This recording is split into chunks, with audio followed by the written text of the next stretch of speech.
I want to tell you about a monster. It's a monster you've met before, even if you don't remember the encounter. But I'm betting you've had a bad dream, imagined a shape lurking in the night. Most of us have, and there are patterns in the dark. Nightmare paralysis. You see him over people's shoulders. Though it's difficult to identify repeating figures in the hazy world of dreams, there is evidence that humans have been observing similar shadows for centuries, that across our collective nightmares lurk certain reoccurring phantoms. I'd like to believe there's a reasonable explanation. I'm not entirely convinced.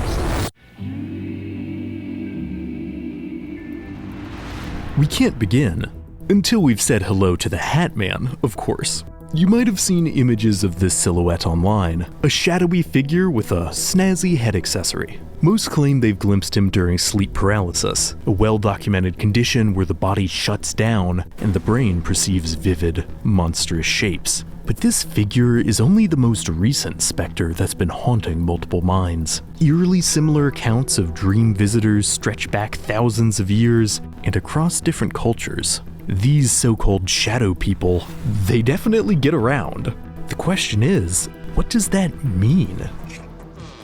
Trying to figure out what's happening here isn't helped by the fact that the science of dreaming feels borderline mystical. We know that we dream. We know our most vivid dreamscapes come to us during rapid eye movement, or REM sleep, during which our muscles freeze, our eyes spin like crazy, our brainwaves spike, but we don't know why our brains do any of this. It probably has something to do with memory encoding, and maybe processing fear and other strong emotions, but why would the brain render places or shadows that confuse and frighten us, even to the point of interrupting sleep? The silhouettes of sleep paralysis appear intrinsically linked to REM sleep, the brain immobilizing you and firing up the nightmare engine while failing to properly shut off your wakefulness. It's possible you're in effect seeing things that are supposed to be locked deep within the unconscious realm. But that hardly explains why similar shadowy figures are showing up in disconnected people's dreams. Human nightmares seem to follow patterns, disparate individuals being haunted by similar specters of fear, which suggests, well, it could suggest a range of things. Yet it's difficult to definitively answer any questions about a realm we can't access. That's precisely why we've been trying to access it. Multiple studies have made early progress reconstructing what our brains actually see when processing an image. Experiments that may one day allow us to gaze into our dreams and finally peek behind the veil of nightmares.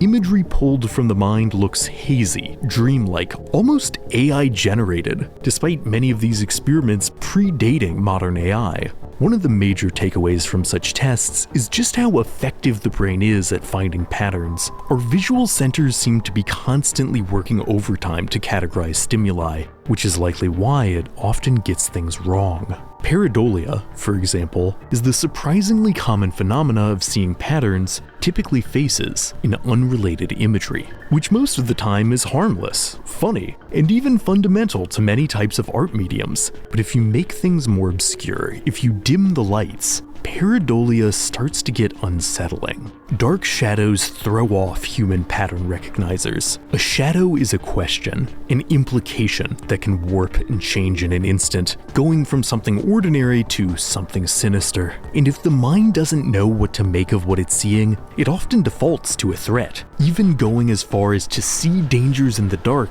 that aren't actually there.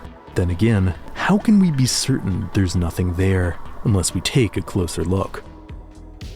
There are deeper, more revealing levels of darkness we must explore to understand the figures we've glimpsed in the static. If the shadowy corners of our rooms at night can conjure hazy silhouettes, true sensory deprivation seems to summon even more substantial phantoms. Experiments subjecting people to zero-light environments show us that even in the uttermost dark, the eyes perceive.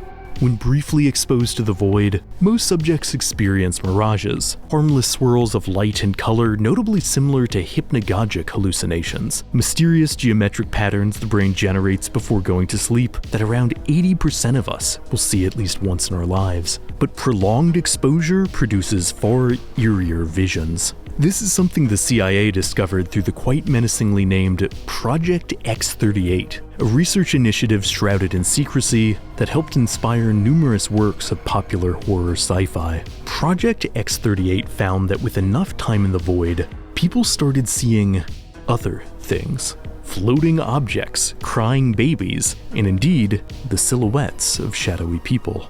While nobody saw the Hat Man, author Will Hunt writes in his book Underground that one person did see a man. A quote, second version of himself in the room. The patient then reportedly felt himself beginning to merge with his doppelganger until he was no longer sure if he was himself or this other entity. There is always something lurking in the dark, at least according to our own minds. Deprived of stimulus, of light to cast shadow, the brain nevertheless perceives specters.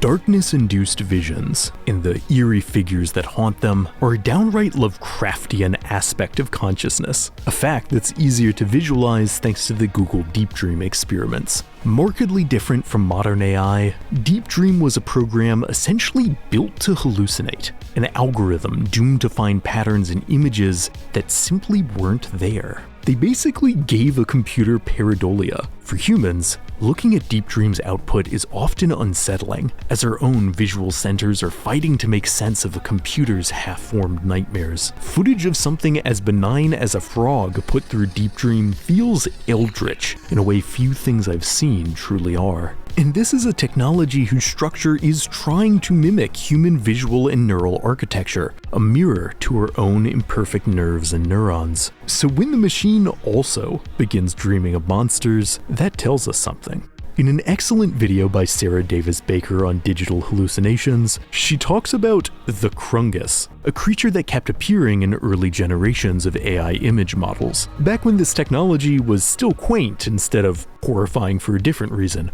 Though the Crungus is in no way an established mythological creature, different models nevertheless continued to glimpse it in the static. In the digital darkness, the machine too saw a phantom. But a far more terrifying figure menaced this early technology. While experimenting with negative prompts to peer behind the algorithm's architecture, Swedish writer Steph Swanson accidentally summoned the Lobe, a distorted, demonic-looking woman that would allegedly continue to appear in unrelated images. She was, according to Swanson, uncannily persistent, like a dominant gene. Such stories almost feel like the algorithmic equivalent of shadow people, patterns in the data that for some fundamental reason, these false neurons just can't stop dreaming of. So what does it mean that a rough simulacrum of our subconscious is equally menaced by inexplicable, repeating shadows? When trying to determine what layer of the mind our collective shadows might be wandering out of, there are centuries of dream theories to wade through. Carl Jung famously made the case for the collective unconscious, a universal, genetically inherited foundation to all human brains, from which our most widespread symbols come from. In the Jungian model, you don't need to have seen a depiction of a shadowy monster on TV or in a video game to have knowledge of it. The shadow has always been there, lurking in your innermost dreams. Everyone has glimpsed the shadow. Jung's model of collective archetypes is a lot, and difficult to substantiate, but it doesn't have to be perfectly accurate to have illuminating aspects. Most psychologists concur that dreams are heavily based in symbolism, and that our minds do rely on reoccurring mental archetypes. Rough maps of the connections among these symbols look an awful lot like the algorithmic architecture that powers programs like Deep Dream. Neural networks, whether born from flesh or wire, are ultimately about patterns, and somewhere within these patterns there clearly dwells a fundamental instinct for monsters. Looking at their prevalence across cultures, menacing figures are a near universal obsession of the human mind, and many of these shadows look quite similar. Some have even theorized this widespread fixation is a kind of encoded survival strategy, that the underlying phantoms of our unconscious are essentially tools to help us rehearse for real threats. One of the most widespread nightmares is being chased by a menacing figure, only surpassed by falling, and then followed by a range of other common dangers. It's a tidy explanation that we are hardwired to dream of particular shadows to help us stay prepared. It also strikes me as insufficient. The specters that haunt the edges of our consciousness don't always feel instructional. They don't even always feel imagined. While older psych models hold that all denizens of a dream are just extensions of the dreamer's personality, that like NPCs in a video game, they are simple copy-paste subroutines of the mind, there's disquieting evidence to the contrary. Writing for Psychology Today, dream researcher Dr. Patrick McNamara states that beings in dreams can act in ways that are novel and alien to the dreamer, even displaying knowledge the dreamer has no conscious access to. If you're menaced by a figure in a nightmare, it doesn't have to be a figure you can understand, nor indeed even a figure you recognize. Though it's an oft-repeated myth that all faces seen in dreams are simply borrowed from faces seen in waking life, Harvard psych professor Deidre Barrett found that the dreaming brain is not limited to replaying stored photographs. It is perfectly capable of generating novel faces, recombining features, or even inventing them outright. It is perhaps no wonder why there are so many stories of demons capable of entering the mind. The shadows of our subconscious rarely act like they're under our influence, rarely feel like they come from our memories, or even that they exist for our benefit. They feel like rogue agents, interlopers, invaders. So what if there was evidence that certain phantoms intruding on our dreamscapes were in fact not the product of our own minds, but trespassers from elsewhere? This was the implication of the website thisman.org, which claimed that hundreds of people worldwide had been visited by the same figure while dreaming, and begged anyone with information on the culprit to come forward. 100 reports became 1,000, and the illustrations that disconnected people reportedly made looked rather similar. The idea of this man became so widespread, it likely inspired the Nicolas Cage film Dream scenario, also about a man who starts inexplicably appearing in people's dreams, and no doubt putting the image of this man into even more people's heads. The thing is, this man was an entirely fabricated hoax from marketer Andre Natella, a total fiction, and yet, with all the exposure, all the goofy fan art published online, there indeed probably are thousands of people, if not more, who have seen this man in their dreams. It in some ways is possible to create a figure that invades the subconscious. I'm reminded of the virality of the Hat Man, who regardless of one's opinions on its true origin is an undeniably online monster, the subject of shorts and memes, mostly having to do with Benadryl. Like, people supposedly see him when they take Benadryl, it's a whole thing. But silliness aside, the online space has a genuine ability to transmit a figure, to spread a phantom into many more people's minds than any previously imagined network. It almost is a collective unconscious. Maybe it shouldn't come as a surprise that algorithms trained on our internet data can't stop manifesting monsters. Neither can we. But then, how much is the prevalence of shadow people influenced by pop culture, and how much comes from something less explicable? It's difficult to say. Unlike this man, many reports of the Hat Man came from the pre-internet era, but it should be acknowledged that it's not like there weren't earlier mediums which might have spread similar iconography. The famous silhouette of horror villain Freddy Krueger from Nightmare on Elm Street, a figure who also invades people's dreams by the by, does honestly look like the future Hat Man of Benadryl fame. And the idea of a menacing shadow in a hat is far older than 80s slasher films. Face-obscuring headwear has been associated with phantoms and general skullduggery since like the 19th century. More broadly, Hollywood has been linking shadows with danger since its inception, not just due to audiences' fear of the unknown, but also to hide shoddy early effects. I think we've been trained to associate silhouettes with monsters well beyond our natural instincts. Of course, larger shadow people legends predate Hollywood. They are foundational myths, but these specters tend to vary more than some accounts might suggest, most being culturally specific. A devil, a ghost, a horse. While the folkloric specters of the night definitely have a lot in common, they aren't exactly the same worldwide. Even if there is a sort of innate universal shadow that dwells in the human mind, the cultural imagery one has consumed definitely fills in the details.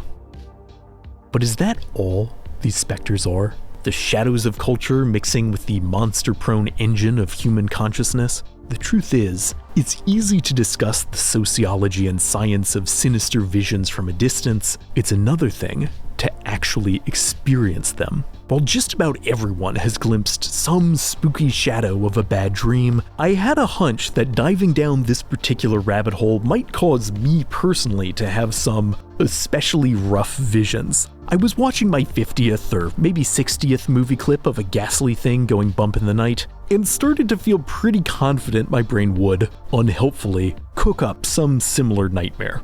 I decided to consider it part of my research process. If I was gonna meet the frickin' Hat Man, all to the good. I had some unanswered questions for the guy. Nights passed, and lying in anticipation, I could feel myself growing more and more familiar with the altered space that is a room cloaked in shadow. Articles I'd read on how the phantoms of sleep paralysis are simple illusions felt very far away indeed. In the end, however, I never saw the Hat Man, and I even had a whole section written about how that's just the way it goes sometimes. But then, in the absolute dead of night, I saw, okay, I'm not sure I have the language to describe what I saw. From the dark, somewhere between sleeping and waking, came I suppose it looked like a spiraling wave, but it had limbs, like insect limbs. My brain was telling me it was insectoid, even though I couldn't really process why. I'm embarrassed to say I leapt out of bed, and this dark, sinister figure didn't vanish. It was sharper and larger and more distinct than ever. I screamed and threw on a light. It was gone. Am I 90% sure this was a case of shadowy pareidolia, of illusion, of mistaken identity in the dark? Yes. I'm very confident that I psyched myself out and my brain generated this hyper-vivid phantom. Sleep-related illusions famously feel viscerally real. In the case of some visions, your brain is literally seeing them the same way it might see an actual object. I know that. I was researching that fun fact when this happened, but that knowledge doesn't protect me from the 10% of my animal brain that believes there was something impossible to rationalize in that darkness, that the night goes far deeper than I could scarcely dream. One ultimately doesn't need to believe in the supernatural to believe in the eldritch power of the subconscious. The fact that a mere glimpse of the dark, of a shadowy figure online, might be enough for your brain to manifest them is terrifying enough on its own. Have you seen this man? Or this man? Well, now you have. And now, they might well invade your dreams. Sorry about that. But also, that's part of the human experience. Our very cognizance is tied inexorably to shadow. REM sleep starts in the womb, which means you might have had your first nightmare before you ever saw the light.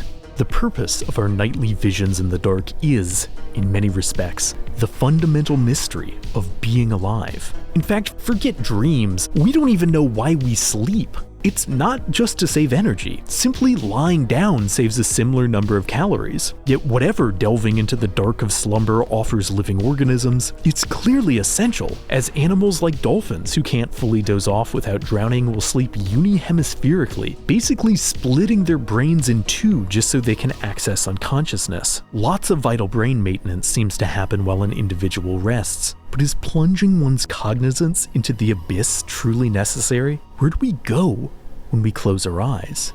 Unconsciousness has always been a nigh unmappable realm. Humans forget roughly 95% of their dreams, and can typically only recall the very last dream before waking. There is so much you've glimpsed in the deep you'll never remember. Despite all our attempts to peek behind the curtain, we really have no idea what's happening in the black box of our dreamscapes. For all we know, there is a collective unconscious down there, and within that network, a shadow at the root of all our shadows, a silhouette we've only glimpsed the edges of, a monster that's appeared in everyone's dreams.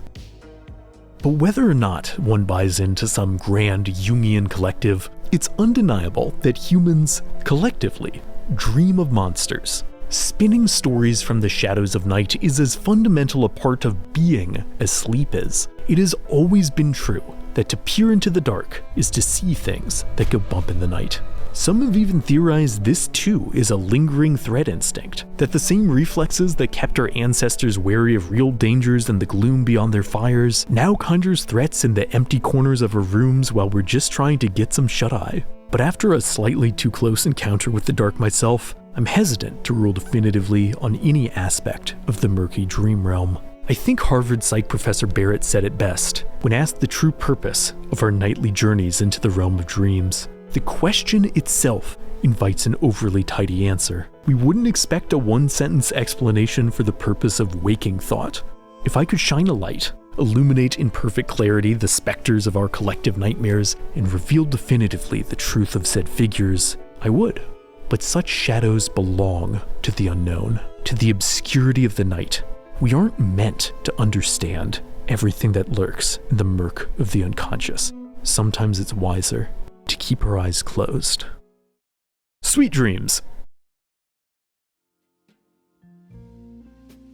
You know, after so much time exploring the night's most haunting shadows, I find myself wishing for some opposing light, for the radiance of heavenly power. And in my opinion, there is no greater modern depiction of angelic beings than the breathtaking art of the Angelarium, a project inspired by the thousands of named angels present across world mythologies. The Angelarium is the creation of indie artist Peter Moorbacher, who was kind enough to sponsor this video, although I was already a big fan of the project, because it's even more than just a collection of stunning imagery. The Angelarium has a narrative, a rich world complete with memorable characters, surreal locations, and bewildering structures. The saga extends across two impressive art books, the Book of Emanations and the Book of Watchers, which you can get a full 20% off using my code CURIOUS20 at checkout. Both books feature a thrilling mix of lore details, story beats, and, of course, gorgeous full-color art of different celestial beings. But the Angelarium isn't just a book series either. The website, which is linked both on-screen and in the description, also offers collectible art cards, enamel pins, even playmats featuring full art of the angels themselves, and that code, CURIOUS20, is good for 20% off anything in the store. What I love most about this indie world-building project is just how well thought out and unique each cosmic being is. Some of these designs really challenge my expectations of what an angel could look like, and yet each one still feels cohesive and cosmically formidable. Some of my favorite surreal beings include Deot, the Emptiness, Matariel, the Angel of Rain, and Yesod, the Foundation of Life. But it's honestly hard to rank the members of these pantheons. They're all so cool. I really enjoyed getting lost in this epic cosmology. This is a project I'd recommend to any fan of world-building, myth, or to anyone who just wants a palate cleanser after so much discussion of spooky things that go bump in the night. Again, you can visit angelarium.shop and use my code CURIOUS20 for 20% off anything that you find there. Oh, and as always, thanks for watching. If you enjoyed this entry, consider liking, subscribing, and hitting the notification icon to stay up to date on all things curious. See you in the next video.